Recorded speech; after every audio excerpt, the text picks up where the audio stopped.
ભાગ્ય ચડાવવા માટે સંતોએ બાપુ તમારી મારી વાંહે જે મહેનત કરી છે એ સંતોને બાપુ આપણે કોટી કોટી વંદન કરીએ, પણ હવે વાત મગજમાં બેહતી નથી. કરવું શું? સવારે અમે એ જ કીધું કે તમે ધંધો કોઈ બી કરો, તમારો તાર હંધાયેલો રહેવો જોઈએ, તાર તૂટવો ન જોઈએ. અને છેલ્લે પછી થાકીને કીધું કે આ કરોડોમાં કોકને સમજાય, મરવાઈ દો, આમને કાંઈ જોતું જ નથી. હા, સવારે અમે કીધું કે કરોડોમાં કોકને સમજાય છે, હવે આમને કાંઈ લેવું નથી, શું આમની વાંહે રોદડા રોવા, આપણે કાંઈક કરો. સવારે અમે બાપુ ખોલી વાત કરી દીધી. અને આ મેં કીધું એમ બાપુ આની વાત છે ને એકદમ સમજાવ્યું. એની માટે સંસ્કાર જોવે, સંસ્કાર માટે સારી જનેદર. એનું એક દ્રષ્ટાંત દઈ દઉં. એક મારી ફરમાઈશ હતી, એક 2 ખેતરની માથે મોરલો બોલતો હતો અને અહીંયા કોયલ બેઠી બેઠી વિચાર કરતી હતી. જો દ્રષ્ટાંત ખોટું હોય, હા, એનો હેતુ હાજો, આ તો આનંદ જ કરવાનો છે. એટલે મેં મારે તો મોડેકથી બે આવું હતું, કારણ કે મારે પલ્લો લાંબો જોવે અને મને ખબર જ હોય કે આપણે બેઠા પછી લગભગ 99% કોઈ જાય નહીં, અને જાય એને જવા દેવાના, પણ બનતા હોય ન જાય. પછી અમુકને ખડકી ન ઉગાડે એવું હોય તો પછી બેવું પડે, એવું હોય. પણ એ 2 ખેતરની માથે મોરલો બોલતો હતો અને અહીંયા કોયલ બેઠી બેઠી વિચાર કરતી હતી. જો આ તમારી મારી એક સંસારની ઘરની વ્યવહારની વાત છે.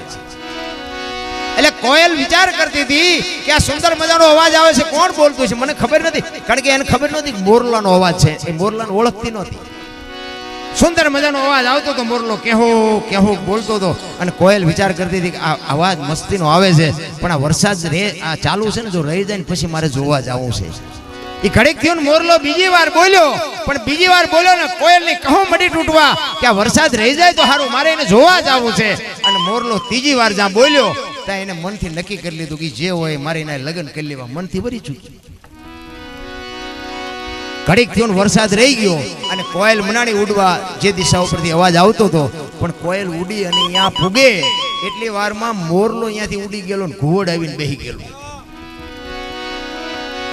કોયલે આવીને કીધું કે હમણાં સુંદર મજાનો અવાજ આવતો હતી, કોણ બોલતું હતી? કે ભાયડો બોલતો. કે શું કામ છે? કોયલ માણાની મૂર્તિ જેવી થઈ ગઈ હોય. એને એમ થયું કે આનું મોઢું જોયું ખાવા જડે એવું નથી, પણ કે ભગવાન આને કંઠ કેવો આપ્યો. એને તો કાંઈ ખબર હતી નહીં કે આ મોરલો બોલતો હતો ને બીજો આવીને બેહી ગયો. એ કે કાં શું વાત હતી? એ કે વાત બીજી કાંઈ નહોતી, તમારા અવાજ ઉપર હું મોહિત થઈશું ને હું તમને મનથી વરી ચૂકી છું, મારે તમારે લગ્ન કરવાના છે. બોલ્યો કે 2-3 ઠેકાણે નાળિયેર પાછા આવ્યા હતા તો રડતું રડતું હામું આવ્યું. અને કેટલાયને હિંમત નથી થઈ ગયા. આપણને એમ થાય કે આમનો ભેટો થાય એવું હતું નહીં, પણ ગમે મારા બેટા કોઈ ઘડ બેઠા ચડી ગયા. પછી 2 લગ્ન કર્યા ને પછી કોયલે કીધું કે સ્વામિનાથ મને આ સંસારનો કાંઈ મોહ નથી, બોલો તો ખરા, મને અવાજનો મોહ છે. એટલે ખોટા હોય તરત મારે કાઢ લે. એ કે હું તો વરમાં એક જ વખત બોલું, પછી ક્યાં બોલું? કોયલને એમ કે કાલ વરસ પૂરું થઈ જાય, 2 મહિના 6 મહિના 8 મહિના ફરીને મીડો હાથ ધડકવા, વીજળી મનાડી આપને ચીરવા, વાદળ બેવળ ચોવળ મીડા ચડવા અને ધરતી ઉપર બાપુ ફોરા મીડા પડવા. અને પછી કોયલ કહે છે સ્વામિનાથ હવે તો બોલો, ફરીને હાડ આવ્યો. પછી ક્યાં જાય? અને બાપુ એ ઘૂ હટી મનનો નિહાકો મૂક્યો કે કોયલ એવો આવી છેતરવી હતી, મને કેવું જ તું. આપણા ઘરે જોવો ને કેટલી કોયલો નથી હલવાણી, અને નકરી કોયલું હલવાણી જેવું નથી હોય, જેટલા મોરલા ચીબરીમાં હલવાણા. એટલે સંતોએ કીધું કે પતિ પત્ની કા એક મતા તો સરગાપુરમાં સતા. બાપુ 2 પકા હડકા હોય ને તો જીવવાની મજા આવે.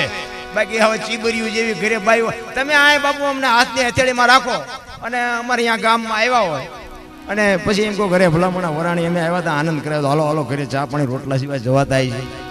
અને હું તમને ડેલામાં લઈ જાઉં અને પછી રોહડામાંથી હાણીશું લોટા મંડે ઉડવા, મારે જાવું ક્યાં?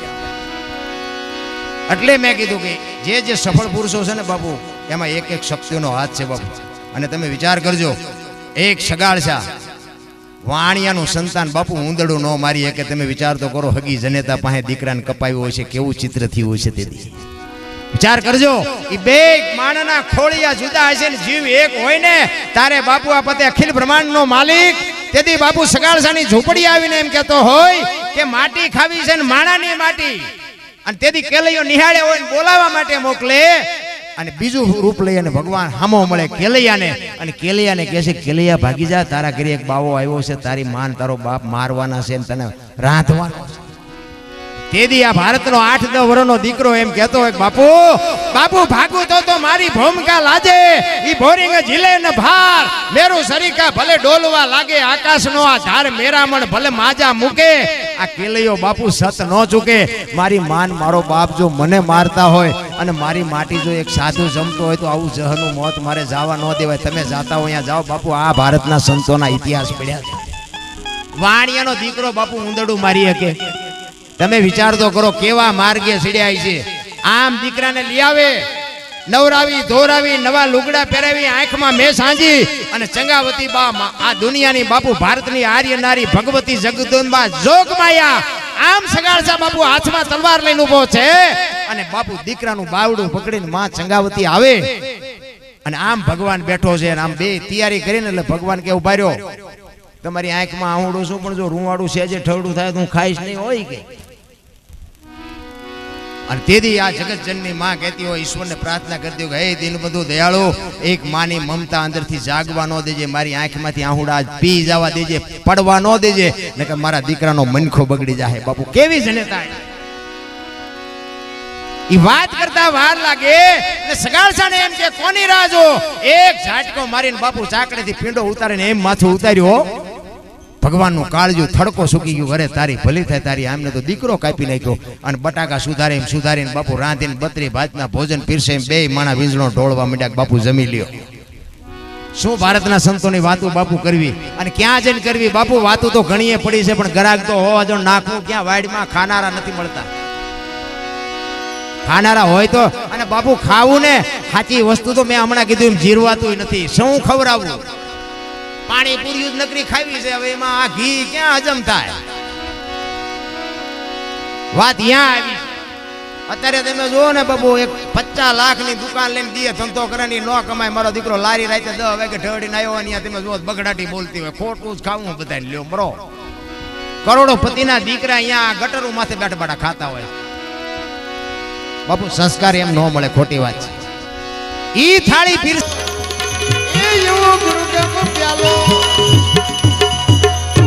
આ પ્રોગ્રામની મજા જમા આવે ખબર હે હમણાં મેં ગતગંગાની વાત કરી ને આ બાપુ બધા એક થઈને બગડે છે એક થઈને બોલી છે મજા આવે છે ને એટલે નકર અમારામાં જેવો હાંફ હોય ને અમને ખબર છે આ જો પેટીઓ અમારી લાગવી પડે ડબલ જે અમારો લાવવો પડે પણ આ ગમે હાલે છે શું કામ બધા દિલથી વગાડે છે દિલથી મોજ કરે છે અને આ છે ને બાપુ કોઈ પણ કલાકાર હોય ને આ સાજિંદાઓ છે ને બાપુ અમારા હાથ પગ છે આ ગાળ્યું અમને જો ખવડાવી ને તો આવડા એક જ ઘડીકમાં ગાળ્યું ખવડાવે વાંક એમનો અને ગાળ્યું અમે ખાઈ અને આ એક હું તો જો કે આ બધા તો ખૂબ આમને ખૂબ ઊંડેથી જાણું છું આ તમારો આ ઇતિહાસને તમે પેલા બેરો ની તો હું રાજનો રેડ થઈ ગયો કે ગામમાં ગામનાની કિંમત છે મેં આય પાડ્યું આ તમે મને જે માનતા હોય મારા ગામના છે આ પૂછો આપણી જેટલી આબરૂ છે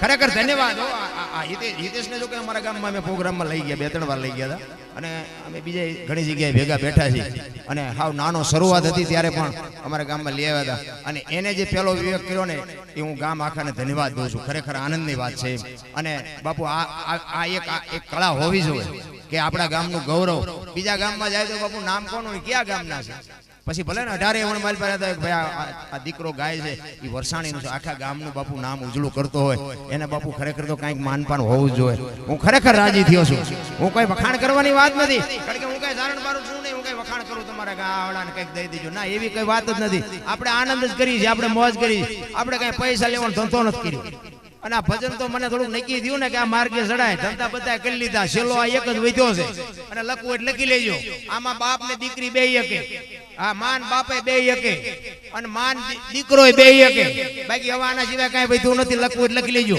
ટીવી માં જોયા જેવું નથી પેપર માં જોયા જેવું નથી આ સંતોની ઝૂંપડી ન હોત તો બાપુ વરાળું કાઢવા ક્યાં જાત મને કયો તો સંતની ઝૂંપડીએ જાઓ અને એક સંત બાપુ મળી જાય અને સંતને તમે વાત કરો કે બાપુ મારે આમ છે મારે મરી જવું છે કે ઘડીક બે ચા પાણી પીને પછી જા બાપુ 10 મિનિટ પાસે બેહો એટલે કાળનો વિહામો મારી નાખે આપણા બાવા ઈ ભારતના સંતોની વાતો છે જેને પોતાના જીવન હોમી અને હજારો સંતોની વાત કરી લ્યો અને જેટલા જેટલા સંતોએ બાપુ પોતાના જીવન હોમીને જે ભજન બનાવ્યા, વાણી બનાવી, પોતાના દેહ હોમી નાખ્યા. આપણી જેમ જ બાપુ બૈરા છોકરા ધંધો બધું હતું. તમે એક એક સંતની વાત લઈ લ્યો, બધાને બાપુ ઈશ્વરને ધક્કો થયો. બાપુ આ બધા સંતોની ઝૂંપડી મીરાની આવ્યો, જલારામ અહીંયા આવ્યો, સગાળસા અહીંયા આવ્યો, હરિચંદ્ર અહીંયા લાવ્યો. આ નરસિંહ મહેતાના કે 52 કામ કર્યા. શું લોન લીધી છે ને? 52 કામ કરવા પડે, પણ ઈ સગાળસાને નરસિંહ મહેતાને એમ કે તમારી દીકરીનું મામેરું ભરાઈ ગયું કે હરી કરે ખરી. અને કોકે આવીને કીધું કે તમારો દીકરો સામળસા ગુજરી ગયો કે હરી કરે ખરી. બાપુ સુખમાં હરી દુઃખમાં હરી હોય ને એને 52 નહીં પણ બહેન 52 હોય તોય કરવા પડે.